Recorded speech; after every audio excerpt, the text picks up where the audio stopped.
Alors, Olivier Guéniat, je suis le chef de la police judiciaire du canton de Neuchâtel depuis 17 ans, 18 ans, c'est ma 18e année. Voilà.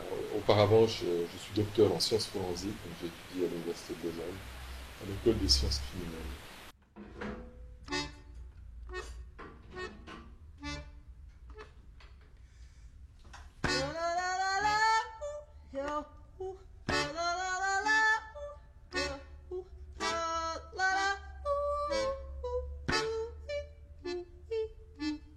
Évidemment, moi je suis le bras armé de l'État, donc je fais partie de cette autorité, donc il y a plusieurs manières d'envisager l'autorité, puisque je l'incarne hein, en quelque sorte, moins que les uniformés, mais il y a déjà la reconnaissance de l'autorité. Oui, chez un certain nombre d'individus, c'est pas moi qui le dis, hein, c'est un psychopathologue, Jean-Paul Gaillard, qui comparait un échantillonnage de délinquants sévères et qui les comparait à il y a 20 ans, les mêmes profils d'auteurs. Et il a identifié très nettement que la reconnaissance de l'autorité avait muté. C'est-à-dire qu'avant, on se soumettait assez volontiers, dans ces générations d'adolescents, une vingtaine d'années, une trentaine d'années à l'autorité, ce qui n'est pas tout à fait vrai de mon point de vue. Mais... Alors qu'aujourd'hui, on est dans la hiérarchisation des rôles, et il est effectivement difficile pour le policier aujourd'hui d'interagir avec ces jeunes qui ne reconnaissent pas l'autorité du policier. Mais on est en train d'éduquer les policiers pour qu'ils interagissent de manière différente par rapport à leurs propres attentes qu'ils projettent dans l'autre. Je pense qu'on a une distance intergénérationnelle, parce que c'est bien de mes 48 ans que je les regarde, donc où on a une crise des valeurs du fait que cette distance intergénérationnelle, à mon avis, est un fossé plus large et plus profond qu'il ne l'a jamais été auparavant. Parce qu'il y a une accélération de cette modernité, de cette technologie de la société. Mobilité et communication, bien évidemment, sont des vecteurs intergénérationnels qui ont une résonance à mon esprit. Et les générations sont beaucoup plus éloignées aujourd'hui qu'elles ne l'ont jamais été. Ça veut dire que l'incompréhension entre ces générations est aussi beaucoup plus forte. On a un recours, une rigidification des décisions politiques qui ne correspondent pas à l'évolution de la société en termes de criminalité en tous les cas et en termes de violence. On voit que la violence diminue dans notre société, tous les indicateurs nous le montrent. Moi, c'est un peu mon dada, hein, l'évolution de la criminalité et des jugements aussi, et des sondages, hein, bien évidemment, qui sont l'image la plus représentative de ce que pensent les gens, de ce qu'ils vivent dans les réalités criminelles et délinquantes. Et je vois qu'on brandit de plus en plus des idées très courtes, très simples à comprendre, alors que les mécaniques sont beaucoup plus complexes. La sévérité ne résout rarement ou jamais un problème de type sécuritaire, notamment dans les attentes par rapport à la violence. Rares sont les auteurs qui se disent, avant de passer à l'acte, ou là, avant de se battre, hein, parce que souvent on a un délit de pulsion, on a une action de pulsion, rares sont ceux qui se disent, ah mais avant de passer à l'acte, avant de taper, avant de prendre un couteau et de l'enfoncer dans son prochain, ou de lui tirer dessus, qu'est-ce que je risque? Attendez, je vais prendre mon code pénal, je vais regarder, ou article tel, ou je risque 7 ans, alors non, je ne te touche pas dessus, ou je ne te tape pas. J'ai pu observer, mais des études le montrent aussi, que le seuil, la tolérance à la violence a énormément diminué dans la société.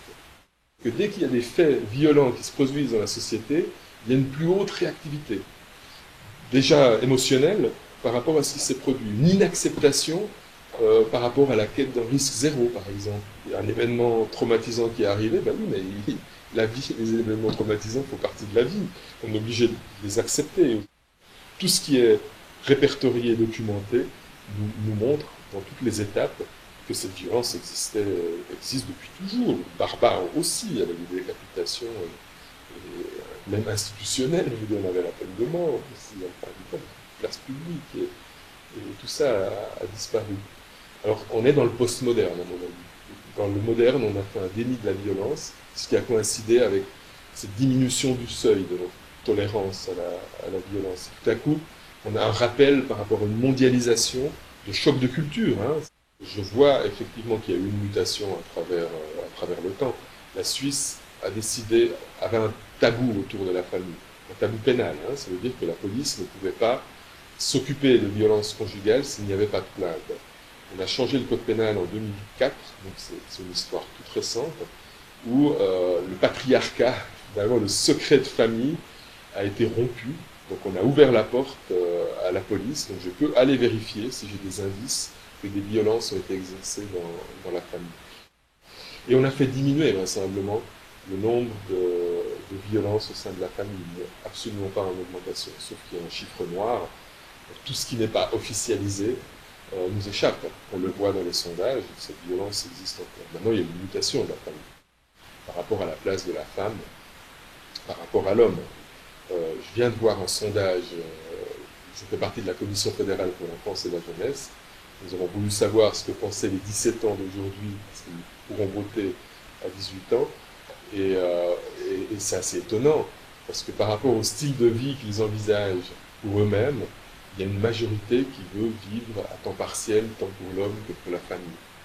Mais pas partout dans les régions linguistiques, avec des différences cantonales par rapport à des cantons catholiques ou des cantons protestants. Alors par exemple, la sexualité à l'école, c'est un débat en Suisse alémanique. En Suisse romande, il n'y a absolument aucun débat sur le fait d'enseigner dès l'école primaire, hein, c'est ça l'enjeu. Et puis au Tessin, il y a très peu de débats, mais on voit qu'il y a des différences énormes. Les 64% des jeunes romans sont pour, on considère que c'est une nécessité. Ils sont plus que 50% en Suisse alémanique, puis si on va voir dans les cantons à polémique, on tombe bien en dessous de ce seuil, et puis au Tessin, c'est 25%. Ce qui vous intéresse, c'est la crise.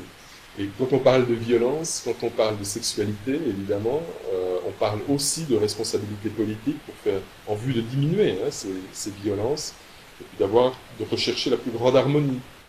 Mais non, quand on va regarder le nombre d'agressions dans les parkings, ce qui est une mesure objective de ce qui s'y passe, le parking n'est pas un point chaud. Le parking, c'est comme le cimetière à minuit. Si vous y allez et que je mesure votre pulsation cardiaque, et que je mesure votre tension artérielle, vous ne serez pas dans le même état que si vous étiez sur votre fauteuil, dans votre cocon, l'endroit que vous considérez comme étant le plus sécuritaire au monde. Il y aura une différence mesurable. Et je ferai cette même différence dans un parking avec les femmes plus que les hommes, et les hommes aussi, hein, bien évidemment, par rapport à l'angoisse du son, ne serait-ce que ça, les talons sur le béton qui résonnent, le fait d'entendre des bruits de manière non absorbée par l'environnement, et puis surtout parce que vous avez des scénarios préexistants dans votre cerveau que vous pouvez rouvrir très facilement ces tiroirs et ils reviennent vous titiller au moment où vous êtes en scène, qui correspond avec les peurs. Et la peur dans notre société est quelque chose qui évolue. Elle agit. Alors, elle a toujours existé, la peur, hein, c'est une réponse instinctive de défense. Mais la peur est aussi sociétale. Et dans son évolution, malgré le fait qu'on peut mesurer, et c'est un paradoxe, que le sentiment d'insécurité augmente, la notion de peur se perpétue malgré tout. Alors, évidemment, moi, quand je parlais de distance intergénérationnelle, un fossé plus large et plus profond, disais-je, Internet a joué un rôle, mais la technologie a joué un rôle énorme à écarter ce fossé puis à le rendre plus profond. Évidemment, on aura tendance à être nostalgique par rapport à ce qu'il a amené comme problème, en occultant toujours et systématiquement tout ce qu'il a amené de positif, hein, bien évidemment, dans nos vies. Mais je postule qu'on n'a pas le droit d'être nostalgique. Je le dis aussi à mes collègues qui regrettent le bon vieux temps sécuritaire d'il y a 20 ans. Et je leur dis toujours, attendez, dans 20 ans, on va dire que c'était mieux il y a 20 ans. Et dans 20 ans, c'était mieux il y a 20 ans, c'est aujourd'hui. Donc, profitez de cette situation sécuritaire, puisqu'on portera le même regard de manière pratiquement infinie. C'est ça la distance intergénérationnelle. Alors Internet, on ne peut pas faire grand-chose, malheureusement. Bien sûr, ça apporte des conséquences sur l'autre problème nouveau à gérer. Mais là, on a une mondialisation d'un réseau. Et face à une mondialisation d'un réseau, alors que nous étions habitués à résoudre des problèmes de proximité, donc à l'échelle nationale ou à l'échelle régionale, on a pensé pendant un siècle, enfin le dernier siècle, avant la mémoire s'est un peu perdue, mais à l'échelle toute petite de résolution de problèmes, et puis tout à coup on nous amène un truc qui est hors frontière, donc sur lequel nous n'avons aucune emprise, et sur lequel Internet agit dans des États où il n'y a aucune loi qui est en lien avec ce créneau-là, finalement, de criminalité ou d'insécurité qu'il peut créer. Donc face à cette mondialisation, non, il n'y a que l'intelligence et la connaissance et l'éducation qui nous permettent de nous approprier le mieux possible cet outil pour pouvoir le gérer.